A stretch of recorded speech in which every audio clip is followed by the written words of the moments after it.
আজকে আমরা একটা কমন টপিক নিয়ে ডিসকাস করব, এইচবিএস এজি পজিটিভ।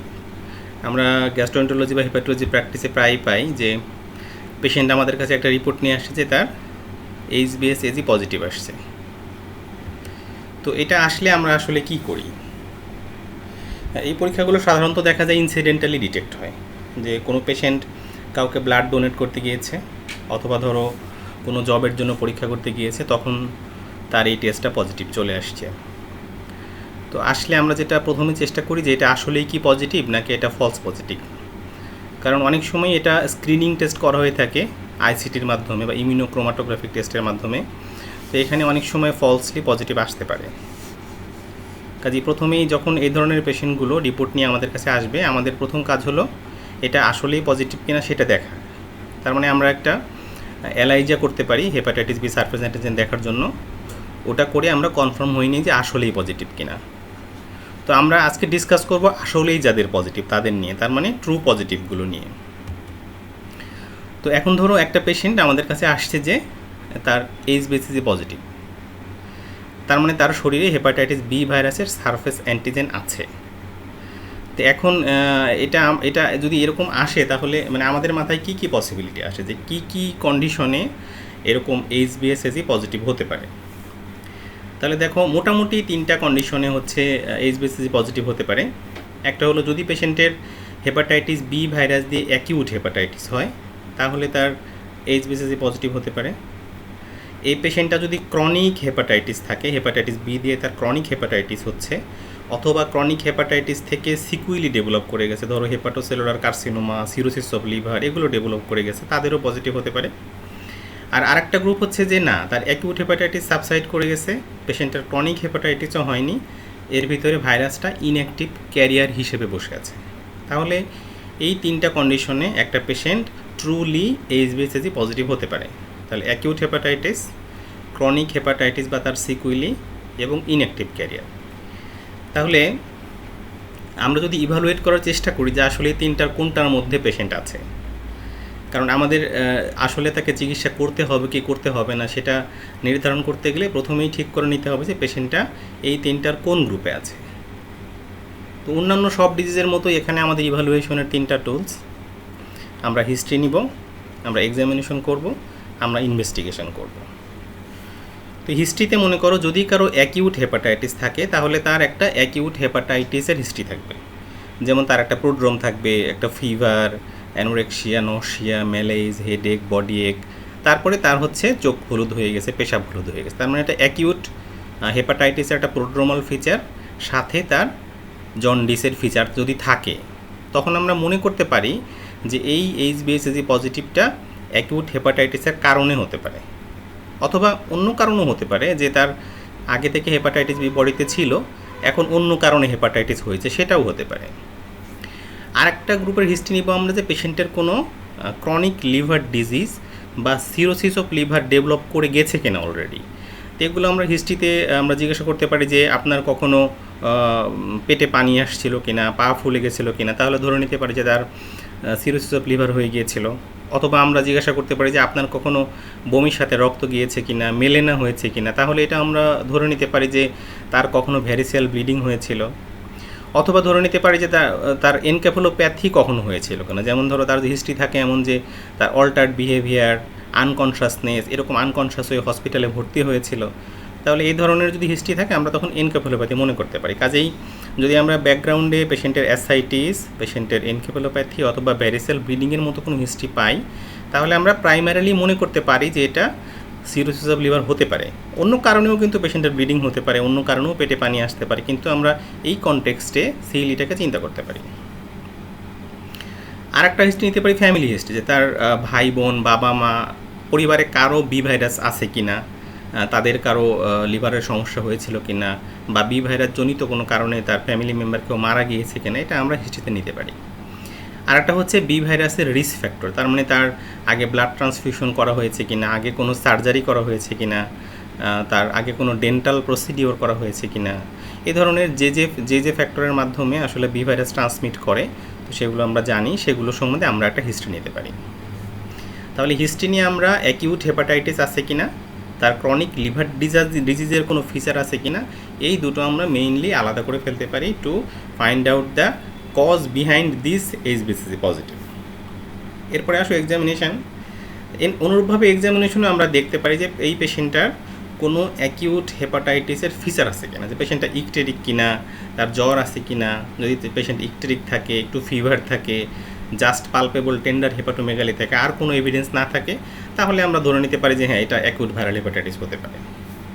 অথবা যদি আমরা কোনো পেশেন্টের ক্রনিক লিভার ডিজিজ বা সিরোসিসের স্টিগমাটা পেয়ে যাই, যে পেশেন্টের জন্ডিস আছে, হেপাটিক ফেসিস আছে, পেশেন্টের লিউকোনাইকিয়া হয়ে গিয়েছে, পেশেন্টের গায়ে স্পাইডার আছে, গাইনোকোমেশিয়া ডেভেলপ করে গেছে, অথবা মেল পেশেন্ট হলে বডি হেয়ার লস হয়ে গেছে, অথবা পেশেন্টের অ্যাবডোমেন এক্সামিনেশন করে দেখলাম যে অ্যাসাইটিস আছে বা স্প্লিনোমেগালি আছে, এগুলো আমরা যদি পেয়ে যাই তখন আমরা ধরে নিতে পারি যে এই পেশেন্টের এইচবিসিজি পজিটিভটা তার পিছনে আসলে ক্রনিক লিভার ডিজিজ হয়ে গিয়েছে। তাহলে এই এক্সামিনেশন করে আমরা অ্যাকিউট হেপাটাইটিস এবং স্টিগমাটা অফ ক্রনিক লিভার ডিজিজ খোঁজার চেষ্টা করি। আর বাকিটা হচ্ছে আমরা ইনভেস্টিগেশন করে দেখব। ইনভেস্টিগেশনে আমরা আসলে কয়েকটা জিনিস করি, যে আমরা একটা সিরাম বিলিরুবিন করি। এটা মেইনলি করা হয় যে অ্যাকিউট হেপাটাইটিস আছে কিনা দেখার জন্য। তো অনেক সময় ক্রনিক লিভার ডিজিজ বা সিরোসিস পেশেন্টেরও বিলিরুবিন বাড়তে পারে, যদি ডিকম্পেনসেটেড হয় সেখানেও বাড়তে পারে, কিন্তু সেখানে অ্যাকিউট হেপাটাইটিসের হিস্ট্রি থাকবে না। একটা পেশেন্টের অ্যাকিউট হেপাটাইটিসের হিস্ট্রি আছে, তার সঙ্গে ক্লিনিক্যাল এক্সামিনেশন অ্যাকিউট হেপাটাইটিসের ফাইন্ডিংস আছে, এরপরে যদি কারো বিলিরুবিন বেশি থাকে তখন আমরা মনে করতে পারি যে হ্যাঁ অ্যাকিউট হেপাটাইটিস হতে পারে। অথবা আমরা এএলটি করি। এএলটি মানে অ্যালানিন অ্যামাইনো ট্রান্সফারেজ। যদি কারো অ্যাকিউট হেপাটাইটিস হয় তাহলে তার এএলটি অনেক বেশি হবে, অ্যাটলিস্ট 5 টাইমসের উপরে হবে। তখন আমরা মনে করতে পারি যে হ্যাঁ অ্যাকিউট হেপাটাইটিস থাকতে পারে। এছাড়া আমরা হচ্ছে বি ভাইরাসের একটা অ্যান্টিজেন আছে, হেপাটাইটিস বি ই অ্যান্টিজেন। এই অ্যান্টিজেনটা করি যে এটা পজিটিভ কিনা। তো এটা যদি কারো পজিটিভ থাকে তাহলে আমরা ধরে নিই যে এই ভাইরাসটা অ্যাক্টিভলি রেপ্লিকেটিং অবস্থাতে আছে, এটা আমরা করি। আরেকটা পরীক্ষা করি হচ্ছে আমরা এই অ্যান্টিজেনের অ্যাগেনস্টে অ্যান্টিবডি, অ্যান্টি এইচবিই। কারো যদি এইচবিইএজি নেগেটিভ হয়ে যায় কিন্তু অ্যান্টি এইচবিই ডেভেলপ করে, তার মানে পেশেন্টের একটা ইমিউন স্ট্যাটাস চলে আসছে, তার অ্যাক্টিভলি রেপ্লিকেটিং অ্যান্টিজেনটা নেগেটিভ হয়ে গিয়েছে, তার অ্যাগেনস্টে অ্যান্টিবডি হয়ে গিয়েছে। এটা মোটামুটি ইন্ডিকেট করে যে পেশেন্টের ভাইরাসটা অ্যাক্টিভ নাই, যদিও কিছু ফ্যালাসি আছে, আমরা পরে আলোচনা করব। আমরা একটা আলট্রাসোনোগ্রাফি করি, হেপাটোবিলিয়ারি সিস্টেমের আলট্রাসোনোগ্রাফি। এটা মেইনলি করা হয় যে পেশেন্টের আন্ডারলাইং ক্রনিক লিভার ডিজিজ আছে কিনা দেখার জন্য, যে ক্লিনিক্যালি হয়তো তার আমি সিরোসিসের স্টিগমাটা পাচ্ছি না বা এক্সামিনেশনে পাওয়া যাচ্ছে না, কিন্তু সোনোগ্রাফি করে দেখলাম যে হ্যাঁ তার লিভার রিকোজেনিসিটি কোর্স হয়ে গিয়েছে, স্প্লিনটা একটু বড় হয়ে গিয়েছে, তার মানে আলটিমেটলি পেশেন্টের সিরোসিস আছে।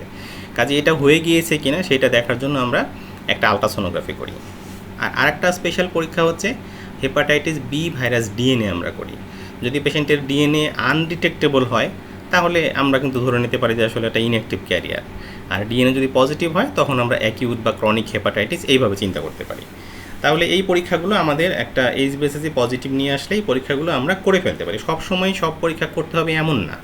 যদি একটা পেশেন্ট ধরো অ্যাকিউট হেপাটাইটিসের ফিচার নিয়ে আসে, তার যদি এইচবিসিজি পজিটিভ হয়, আমি যদি তার বিলিরুবিন এএলটি দিয়ে প্রমাণ করে ফেলতে পারি যে হ্যাঁ এটা অ্যাকিউট বি, ওই সময় আরেকটা অ্যান্টিবডি তখন আমরা করে থাকি অ্যাকিউট চিন্তা করলে, আমরা তখন করি অ্যান্টি এইচবিসি আইজিএম। তার মানে হেপাটাইটিস বি ভাইরাসের কোর অ্যান্টিজেনের অ্যাগেনস্টে ইমিউনোগ্লোবুলিন এম তখন আমরা দেখি।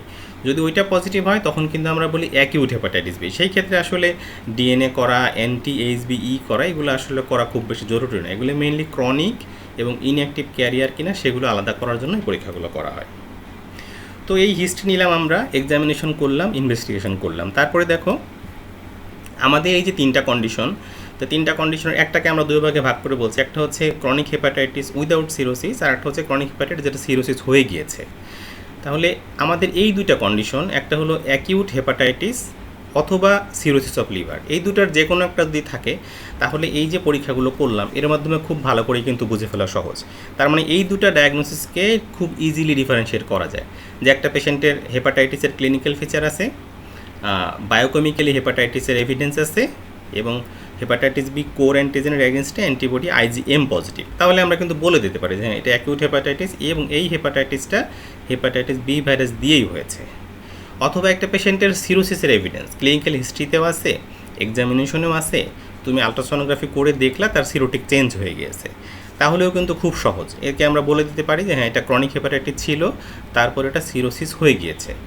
কিন্তু যদি কোনো পেশেন্টের ক্রনিক হেপাটাইটিস থাকে কিন্তু তার এখনও সিরোসিস হয়নি, অথবা পেশেন্ট ইনঅ্যাক্টিভ ক্যারিয়ার থাকে, এই দুইটা গ্রুপকে আসলে ক্লিনিক্যালি হিস্ট্রি এক্সামিনেশন করে এবং রুটিন প্রাথমিক যে পরীক্ষাগুলো, যেমন ধরো বিলিরুবিন, এএলটি, এগুলো করে আলাদা করা অথবা আলট্রাসোনোগ্রাফি করে আলাদা করা একটু ডিফিকাল্ট। আসলে শুধুমাত্র বিলিরুবিন, এএলটি, আলট্রাসোনোগ্রাফি দিয়ে এই ক্রনিক হেপাটাইটিস যাদের সিরোসিস হয়নি এবং ইনঅ্যাক্টিভ ক্যারিয়ার, এদেরকে আসলে আলাদা করা যায় না বলতে গেলে।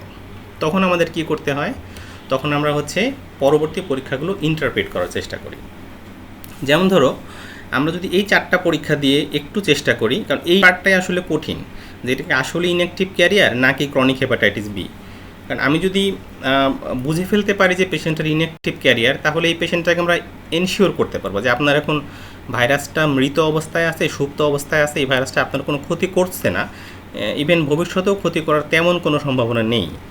কিন্তু যদি পেশেন্টের যদি এমন হয় যে তার ক্রনিক হেপাটাইটিস আছে, তার মানে তাকে আমি যদি এখন চিকিৎসা না করি, তাহলে এই পেশেন্টটা ভবিষ্যতে ক্রনিক হেপাটাইটিস থেকে আলটিমেটলি সিরোসিস ডেভেলপ করবে এবং সেখান থেকে অনেকেরই হেপাটোসেলুলার কার্সিনোমা ডেভেলপ করতে পারে। কাজে এই গ্রুপটা কিন্তু আমার চিকিৎসা করার ব্যাপার আছে। এজন্য ইনঅ্যাক্টিভ ক্যারিয়ার এবং ক্রনিক হেপাটাইটিস বি পার্থক্য করাটাই আসলে এই এইচবিএসএজি পজিটিভ গ্রুপটাকে ইভালুয়েশন করার মূল অংশ। তা আমরা এই 4টা পরীক্ষা করে মোটামুটি আলাদা করে ফেলতে পারি। যেমন ধরো পেশেন্টের যদি ইনঅ্যাক্টিভ ক্যারিয়ার হয়, তাহলে তার এএলটি নর্মাল থাকবে। কারণ এএলটি বাড়ে কখন? এএলটি হচ্ছে যখন ভাইরাসটা অ্যাক্টিভ থাকে এবং এই অ্যাক্টিভ ভাইরাসের এগেনস্টে বডির ইমিউনিটি যখন কাজ করা শুরু করে, তখন এই অ্যান্টিজেন অ্যান্টিবডি রিয়াকশনের মাধ্যমে আসলে কিন্তু হেপাটোসাইট ইনজুরি হয়, এবং হেপাটোসাইট ইনজুরি হলেই তার এএলটি বাড়ে। কাজে যেই ভাইরাসটা ইনঅ্যাক্টিভ, তার এগেনস্টে অ্যান্টিবডি কাজ করবে না, তার মানে ইমিউনোলজিক্যাল রিয়াকশন হবে না, ওর এএলটি কিন্তু বাড়বে না। কাজেই ইনঅ্যাক্টিভ ক্যারিয়ার হলে এএলটি শুড বি নর্মাল। এরপরে আসো হেপাটাইটিস বি ই অ্যান্টিজেন। যাদের ইনঅ্যাক্টিভ ক্যারিয়ার তাদের ই অ্যান্টিজেন নেগেটিভ থাকবে, ই অ্যান্টিজেন কখনো পজিটিভ থাকবে না। ই অ্যান্টিজেন পজিটিভ মিন করে হলো ভাইরাসটা অ্যাক্টিভলি রেপ্লিকেটিং, তাহলে ইনঅ্যাক্টিভ ক্যারিয়ারে কখনো এটা পজিটিভ থাকবে না, এটা নেগেটিভ থাকবে। কিন্তু এটার জন্য যে অ্যান্টিবডি অ্যান্টি এইচবিই, এটা পজিটিভ থাকবে। আর যদি আমরা ডিএনএ করি, ভাইরাল ডিএনএ যদি আমরা করি পিসিআরের মাধ্যমে, তাহলে হয়তো ভাইরাসের ডিএনএ আনডিটেক্টেড থাকবে অথবা খুবই লো লেভেলে থাকবে। খুবই লো লেভেল মানে আমরা বলতে পারি যে 10⁻³ কপি পার এমএল। ভাইরাসের ডিএনএগুলো এরকম কপি পার এমএল বা ইউনিট পার এমএলে বলা হয়। তো সাধারণত 1000 কপি পার এমএলের নিচে থাকলে এটাকে আমরা লো লেভেল বলতে পারি, এবং এই লো লেভেল অনেক সময় দেখা যায় ইনঅ্যাক্টিভ ক্যারিয়ারেও লো লেভেল থাকতে পারে, তবে আনডিটেক্টেবলটাই ধরে নাও। তাহলে এই 4টা পরীক্ষায় আমরা দেখো কারো এএলটি নর্মাল, ই অ্যান্টিজেন নেগেটিভ, কিন্তু ই অ্যান্টিজেনের এগেনস্টে অ্যান্টিবডি পজিটিভ এবং আনডিটেক্টেড বি ভাইরাস ডিএনএ, এই 4টা জিনিস যদি আমরা পেয়ে যাই, আমরা কিন্তু তাকে বলে ফেলতে পারি যে আপনার এটা ইনঅ্যাক্টিভ ক্যারিয়ার। কিন্তু যদি এমন হয় ক্রনিক হেপাটাইটিস বি এটা ইনঅ্যাক্টিভ ক্যারিয়ার না, তাহলে তার এএলটি নর্মাল থাকতে পারে অথবা এএলটি বাড়তে পারে। এখানে প্রিন্টিং মিস্টেক হয়েছে, তার মানে এএলটি বাড়তে পারে বা নর্মাল থাকতে পারে। ইউজুয়ালি বাড়ার কথা, বাড়লে তো আমরা বলেই দিতে পারবো যে ক্রনিক হেপাটাইটিস। কিন্তু কখনো কখনো হয় কি, ভাইরাসের অ্যাক্টিভিটিগুলো ইন্টারমিটেন্ট হয়, যে কিছুদিন ভাইরাস অ্যাক্টিভিটি শো করলো, রেপ্লিকেশন করলো, তখন অ্যান্টিবডি রিয়াকশন করলো, তো ওই সময় যদি তুমি করো তখন দেখবা যে এএলটি বেশি। আবার যখন ভাইরাসটা একটু সাবসাইড হয়ে গিয়েছে, ইমিউনোলজিক্যাল রিয়াকশন কমে গিয়েছে, ওই মুহূর্তে তুমি যদি করো তখন এএলটি নর্মাল পেতে পারো। কাজেই এএলটি বেশি থাকলে আমরা বলতে পারবো যে হ্যাঁ এটা ভাইরাস অ্যাক্টিভ, কিন্তু এএলটি নর্মাল থাকলে আমরা বলতে পারবো না যে এটা অ্যাক্টিভ না, অন্যগুলো মার্কার দিয়ে আমাদের দেখতে হবে। ই অ্যান্টিজেন ইউজুয়ালি পজিটিভ থাকবে, আমরা আগেই বলেছি ই অ্যান্টিজেন পজিটিভ মিন হচ্ছে ভাইরাসটা অ্যাক্টিভলি রেপ্লিকেটিং। তবে কোনো কোনো ক্ষেত্রে এই ভাইরাসটা মিউটেশন ডেভেলপ করে, বি ভাইরাস আমরা প্রিকোর মিউটেন্ট বা কোর মিউটেন্ট বলি। তো যখন ভাইরাসটা মিউটেশন হয়ে গেলে ওরা যেটা করে, ওদের যে কোর অ্যান্টিজেন, সেই কোর অ্যান্টিজেনেরই একটা অংশ কিন্তু ই অ্যান্টিজেন, মানে কোর অ্যান্টিজেনটা থাকে হেপাটোসাইটের মধ্যে আর ই অ্যান্টিজেনটা আসে ব্লাডে। তো যদি কোনো ভাইরাস মিউটেশন হয়ে যায়, তখন সেই কোর অ্যান্টিজেন থেকে ওরা এই ই অ্যান্টিজেন সিক্রেট করতে পারে না। তার মানে দেখো ভাইরাস অ্যাক্টিভলি রেপ্লিকেট করছে, কিন্তু ওখান থেকে ই অ্যান্টিজেন সিক্রেট হয়ে ব্লাডে আসতে পারছে না। কাজে আমরা ওই ক্ষেত্রে কিন্তু ই অ্যান্টিজেন নেগেটিভ পেতে পারি। কাজেই মিউটেন্ট ভ্যারাইটিতে ই অ্যান্টিজেন নেগেটিভ হয়েও ভাইরাস অ্যাক্টিভ হতে পারে। তার মানে দেখো শুধু এই দুটো পরীক্ষা দিয়ে, এএলটি এবং ইএজি, এই দুটো পরীক্ষা দিয়ে কিন্তু ইনঅ্যাক্টিভ ক্যারিয়ার এবং বি ভাইরাসের ক্রনিক ইনফেকশন আলাদা করা কঠিন, কারণ এখানে ই অ্যান্টিজেন নেগেটিভ হয়েও ক্রনিক হতে পারে, আর এখানে তো নেগেটিভ থাকবে। আবার এখানে এএলটি যখন ইন্টারমিটেন্ট পিরিয়ডে নর্মাল থাকতে পারে, আবার এখানে ইনঅ্যাক্টিভও নর্মাল থাকে, কাজে এই দুটো পরীক্ষা দিয়ে কিন্তু আলাদা করা কঠিন হয়ে যায়। এরপর হচ্ছে অ্যান্টি এইচবিই।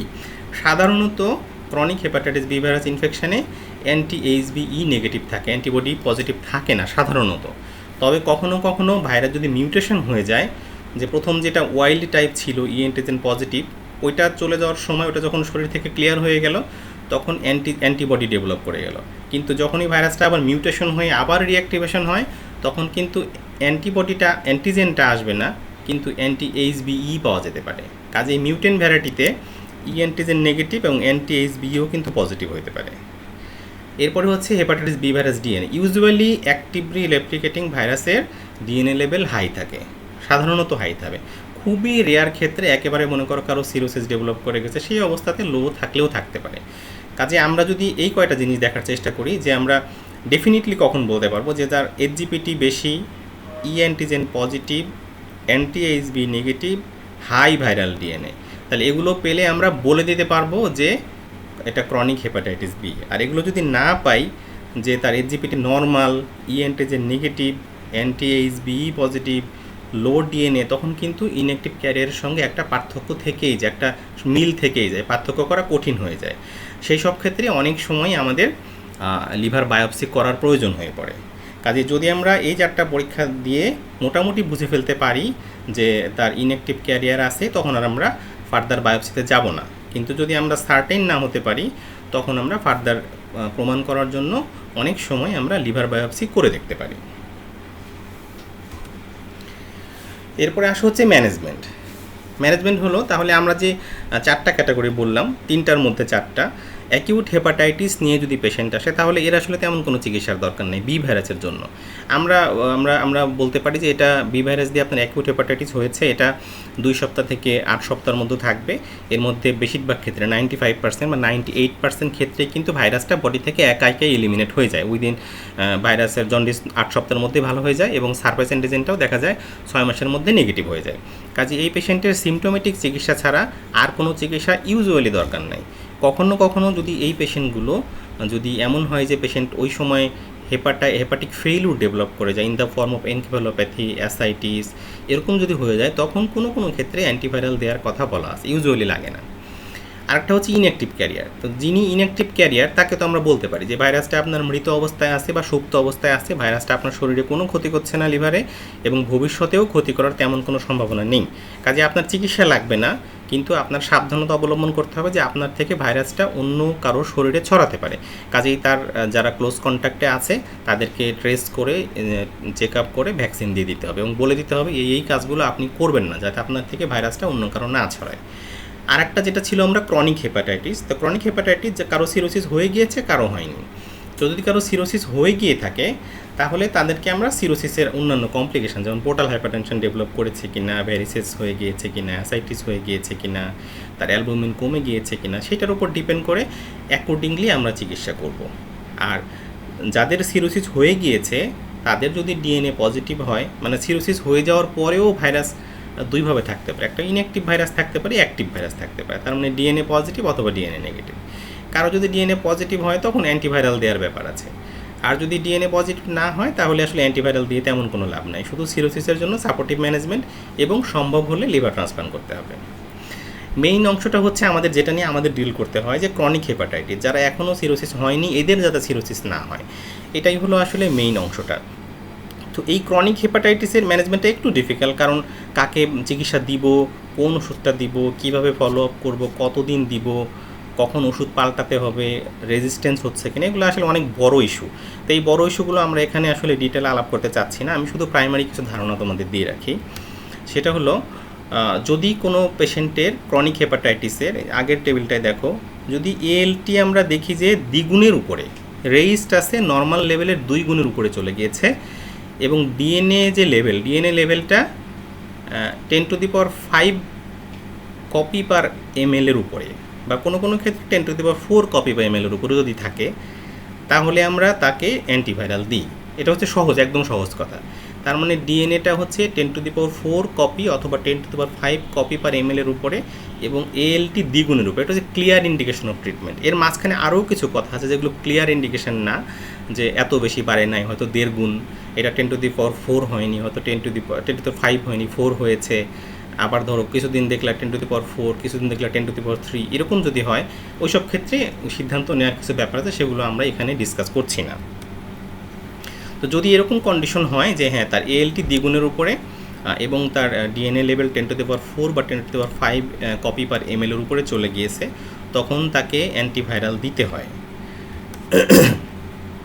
আমাদের হাতে যে অ্যান্টিভাইরালগুলো আছে সেগুলো দুই ভাগে ভাগ করা যায়। একটা ইনজেক্টেবল ড্রাগ, তোমরা জানো ইনজেক্টেবল ড্রাগের মধ্যে হচ্ছে ইন্টারফেরন আলফা প্লেইন যেটা পাওয়া যায় সেটা, অথবা পেগাইলেটেড ইন্টারফেরন আলফা দেওয়া যায়। এছাড়া ওরাল কিছু ড্রাগ আছে। ওরাল ড্রাগগুলো হচ্ছে লেমিভিউডিন, টেলবিভিউডিন, অ্যাডেফোভিড। এই ড্রাগগুলো এখন আসলে বেশি ইউজ করা হয় না, কারণ এগুলো রেজিস্ট্যান্স লেভেল এত বেশি যে এটা আসলে এখন ইউজ করা হয় না। এখন মেইনলি ইউজ করা হয় হচ্ছে এন্টেকাভির, টেনোফোভির। তো আমি যেটা বলতে যাচ্ছি সেটা হলো, দেখো আমরা যে এইচবিএসএজি পজিটিভ নিয়ে জিনিসটা শুরু করলাম ডিসকাশনটা, এটা আমাদের জন্য কখনোই ভুল না হয় যে একটা পেশেন্ট এইচবিএসএজি নিয়ে আসছে আর আমি তাকে অ্যান্টিভাইরাল দিয়ে দিচ্ছি, এটা যেন কখনো না হয়। কারণ মানে আমরা যাদের পাই তাদের যারা অ্যাকিউট হেপাটাইটিস তারা কিন্তু 95 থেকে 98% এমনিতেই ভালো হয়ে যাবে, 1। 2 নম্বর হলো যারা ইনঅ্যাক্টিভ ক্যারিয়ার তাদের কখনোই চিকিৎসা লাগবে না, 2। 3 নম্বর হলো যাদের ক্রনিক হেপাটাইটিস তাদেরও কিন্তু সবাইকে আমরা চিকিৎসা দিচ্ছি না, তাদের কিছু কিছু পেশেন্টকে, যাদের ধরো ALT বেশি, যাদের পারসিস্টেন্টলি ডিএনএ লেভেল হাই, তাদেরই কিন্তু আমরা চিকিৎসা দিচ্ছি। অন্যান্য গ্রুপকে কিন্তু সব সময় দেওয়া হয় না, কিছু বিশেষ ক্ষেত্র ছাড়া, সেগুলো আমরা এখন বলিনি। তো সেই বিশেষ ক্ষেত্র ছাড়া কিন্তু আসলে দেওয়া হয় না। কাজে খুবই কম, তুমি ধরো 100 জন এইচবিএসএজি পজিটিভ পেশেন্ট পেলে ইভালুয়েট করার পরে দেখবা যে আসলে হয়তো 5 জনকে চিকিৎসা দিতে হচ্ছে, বাকি 95 জনকে কিন্তু চিকিৎসা দিতে হচ্ছে না। কাজেই এইচবিএসএজি পজিটিভ পেলেই যেন আমরা অ্যান্টিভাইরাল না দিয়ে ফেলি, এটা অবশ্যই খেয়াল করার ব্যাপার। কারণ বাজারে ড্রাগ কিন্তু খুব বেশি নেই, ইনজেক্টেবল ড্রাগগুলো অনেক কস্টলি, আর এখানে ওরাল মাত্র 5টা ড্রাগ, তার মধ্যে 3টা রেজিস্ট্যান্স ডেভেলপ করে গেছে। আমাদের হাতে মাত্র 2টা ড্রাগ, এন্টেকাভির এবং টেনোফোভির। কাজেই আমরা যদি ইনজুডিশিয়াসলি অ্যান্টিভাইরাল প্রেসক্রাইব করা শুরু করি এবং এই ড্রাগগুলোও যদি আসলে রেজিস্ট্যান্স ডেভেলপ করে যায়, তাহলে আসলে আমাদের হাতে কিন্তু কিছুই থাকবে না। আমরা শুধু নামগুলো, ড্রাগের নামগুলো আর কোন কোন রোগকে, কোন কোন এইচবিএসএজি পজিটিভকে চিকিৎসা দিতে হবে না, এইটুকু বুঝতে পারলেই কিন্তু দেখো প্রায় 95% পেশেন্টের চিকিৎসা করা সম্ভব, তাই না? আচ্ছা, এখন চিকিৎসা দিলে যদি কারো চিকিৎসা দেয়া হয়ে যায় তাহলে এন্ড পয়েন্ট কী, এটা অনেকেরই চিন্তা থাকে যে আসলে কতদিন দিতে হবে। এটা আসলে একটু বলা ডিফিকাল্ট, তবে একদম ডেফিনিট এন্ড পয়েন্ট বলা হয় হলো এইচবিএসএজি নেগেটিভ হয়ে যাবে, সারফেস অ্যান্টিজেন এটা নেগেটিভ হয়ে যাবে এবং কোনো কোনো ক্ষেত্রে এটার এগেনস্টে অ্যান্টিবডি, অ্যান্টি এইচবিএস তৈরি হবে, তখন আমরা ডেফিনেটলি বন্ধ করতে পারি। কিন্তু আরও কিছু কন্ডিশন আছে, কারণ এই এন্ড পয়েন্টটা অনেক সময় অ্যাচিভ করা যায় না। তখন আমরা যেটা করতে পারি যে যাদের এইচবিইএজি পজিটিভ ছিল এদেরকে যদি আমরা চিকিৎসা দিয়ে সেরো কনভার্সন করাতে পারি। সেরো কনভার্সন মানে এই অ্যান্টিজেনটা চলে যাবে, অ্যান্টিজেন নেগেটিভ হয়ে যাবে, কিন্তু এর অ্যাগেনস্টে অ্যান্টিবডি তৈরি হবে, অ্যান্টি এইচবিই, ওইটাকে আমরা বলি সেরো কনভার্সন।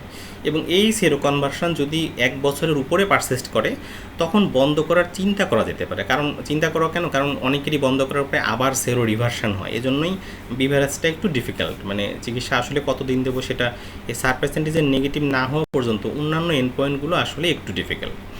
আরেকটা হচ্ছে যে এই যে এইচবিএসএজি পজিটিভ থাকলে সেরো কনভার্সন হয়ে গেল, অথবা যাদের আগে থেকে এইচবিএসএজি নাই, প্রথম থেকেই নেগেটিভ মানে মিউটেন্ট ভ্যারাইটি, ওদের তো আমি সেরো কনভার্সন দেখতে পাবো না। তাহলে ওদের ক্ষেত্রে আমরা কি করতে পারি, ডিএনএ লেভেল দেখতে পারি ওদের ক্ষেত্রে, অথবা অ্যান্টিজেন পজিটিভদের ক্ষেত্রেও আমরা ডিএনএ লেভেল দেখি। যাদের আমরা ওরাল বা ইনজেক্টেবল ড্রাগ দিয়ে ডিএনএ লেভেলকে undetected, persistently undetected for last 1 year যদি রাখতে পারি, তাদেরকেও অনেক সময় অ্যান্টিভাইরাল বন্ধ করার চিন্তা করা যেতে পারে। কিন্তু এখানেও একই কথা, বন্ধ করার পরে দেখা যায় আবারও তার ডিএনএ লেভেল অ্যাপিয়ার করতে পারে। কাজেই এই দুটো ইন্ডিকেশন এন্ড পয়েন্ট আসলে রিলেটিভ এন্ড পয়েন্ট, এটা আসলে অ্যাবসলিউট এন্ড পয়েন্ট যে সারফেস অ্যান্টিজেন নেগেটিভ হয়ে যাওয়া।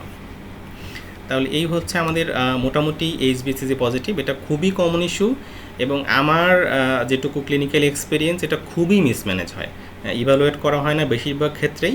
এইচবিএসএজি পজিটিভ এন্টেকাভির বা টেনোফোভির দিয়ে দেওয়া হয়, পরবর্তীতে যখন পেশেন্টগুলো আসলে আমাদের কাছে আসে তখন আসলে আমরা বিপদে পড়ি যে এই পেশেন্টটা আসলে কি শুরু করার সময় তার ইন্ডিকেশন ছিল নাকি ছিল না, এটা তখন বোঝা আসলে ডিফিকাল্ট হয়ে যায়।